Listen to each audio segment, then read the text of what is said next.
Hello friends, welcome you all to all new this tutorial. In this tutorial I am going to tell you how to set up your router, wireless router, which is new out of box, and I am going to tell you a few necessary steps which need to be followed in every type of router setup.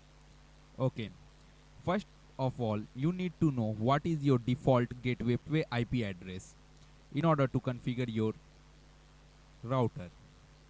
How will you get this? You can get this from your user manual or from the backside of the router.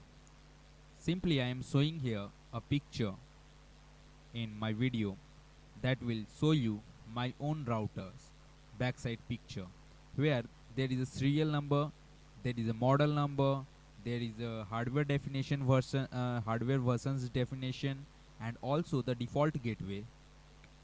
I am using here DGHR3400 wireless router. Okay, if you are using any other company's router like D-Link, you will have a default gateway 192.168.0.1. Similarly, I am having a default IP address 192.168.2.1.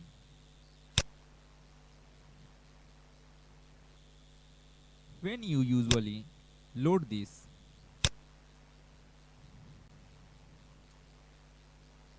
you will have an admin panel or a login window where you need to log in. How you are going to get the default username and the password to log in? You can get it under the admin details or the gateway details you had found in your at the backside of your router. There you will have, in most of the cases, the default username is admin in small letters, small caps. Then default password, in most of the cases it is 1234 or 12345, but you can easily get it from the backside of your router, so it is easy for you to get login for first time. Then login in your router. After login, you need to configure. Since I am using Alliance broadband, so I am having a manual setup. So for doing a manual setup, go to setup bar, then choose manual.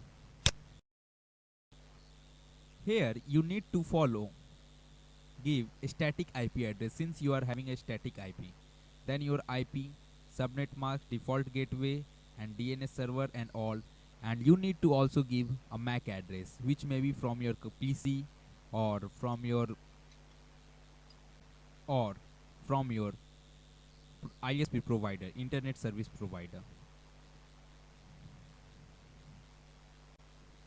So after doing this, you just need to give apply changes. When these changes is done, you need to configure your wireless. So go into wireless option and then choose access point, client, or access point, or both.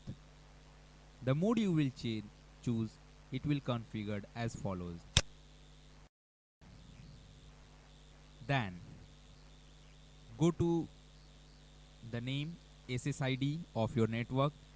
Since I am using here my name simply DZ Soul, which has been given by the company, I am using that only.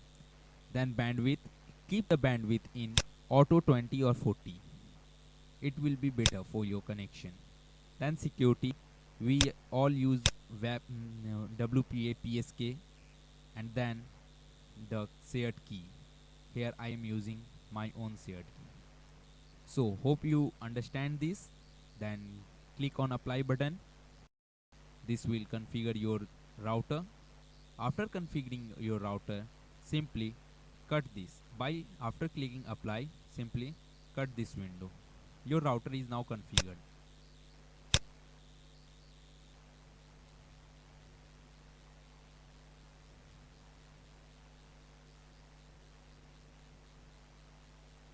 Now, since it is cutted, you need to log in your ISP provided login window.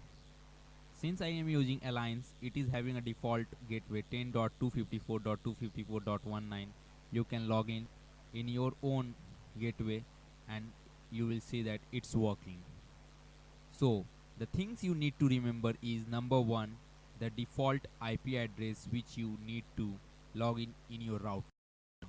Then go through the manual setup. If you are not having a manual setup, then go through the setup, automatic setup, which will take all the information automatically. If you are not having a specific user ID or password provided by your ISP provider, then you can go for unmanual or automatic setup. Okay, in most of the cases, or when you are configuring with new router, you will face a problem like your router is configured, you had configured correctly by following all the manuals, but it's not working. Your own IP address, login IP address is not loading, DNS is not providing that response. That is all because the unmatchable MAC address. You will see the MAC address is not matched. In that scenario, you just need to call your ISP provider and ask them to reset your MAC address. After resetting that MAC address, your computer will start running as normal as it used to be before. Thank you for watching this tutorial. Hope to see you all in the next coming tutorial. If you are liking my video, then do like and hit the bell button after subscribing so that you will remain updated with my all new upcoming videos on such topics. Thanks for watching. Do like Tech Buddy a Robo Support videos and subscribe it. Hit the bell button, share it among the friends. Thank you.